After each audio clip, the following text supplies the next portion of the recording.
नमस्कार। सकाळी सकाळी पारितोष महाजनांच्या घरी आलेला असतो। पारितोषला बघून भूमी म्हणते, वा पारितोष, आज सकाळीच सकाळीच इकडे येणं केलंस, ही घे, धर कॉफी घे। त्या दोघांकडे रागिणी रागाने बघत असते आणि त्यांचं बोलणं ऐकत असते।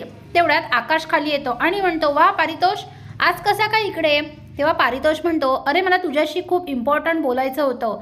अरे जे आपण कॉन्ट्रॅक्ट करणार आहोत ना, त्या कॉन्ट्रॅक्टमध्ये तू कोणाला नॉमिनी ठेवणार आहेस ते मला विचारायचं होतं तुला। तेव्हा भूमी म्हणते, अरे पारितोष, असं काय करतोस? आकाश हा मलाच नॉमिनी ठेवणार, आकाशची नॉमिनी भूमीच असणार, काय तू त्यात विचारतोस? तेवढ्यात आकाश म्हणतो, हो हो, माझी नॉमिनी भूमी असं बोलणार। तेवढ्याच मध्ये सोमडी पौर्णिमा म्हणते, आकाश भाऊजी ना, आकाश भाऊजी आईलाच नॉमिनी ठेवणार, कारण त्यांना माहिती आहे योग्य व्यक्ती कोण आहे, यासाठी ते योग्य व्यक्तीचीच निवड करणार, याची खात्री आहे आम्हाला, त्या आईलाच नॉमिनी ठेवणार।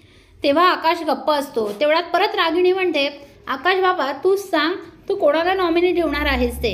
तेव्हा आता आकाशला काय बोलावं समजत नाही। आकाश भूमीकडे बघत असतो आणि रागिणीकडे बघत असतो। पारितोष आणि भूमी आकाशकडे बघत असतात। तर आता आकाश नॉमिनी म्हणून कोणाला ठेवेल, कोणाचं नाव घेईल? जर आकाशने भूमीचं नाव घेतलं तर रागिणीचा चांगला जळफळाट होईल।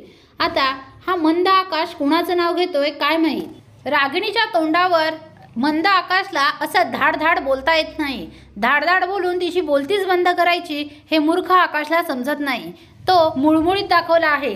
जसे भूमी डाव खेळते तसे आकाशला डाव खेळताच येत नाही। आता बघूया आकाश कोणाचं नाव घेतोय ते पाहणे कमालीचे ठरणार आहे। असेच मालिकांचे नवनवीन अपडेट पाहण्यासाठी व्हिडिओला लाईक आणि चॅनलला सबस्क्राईब करायला विसरू नका। थँक्यू।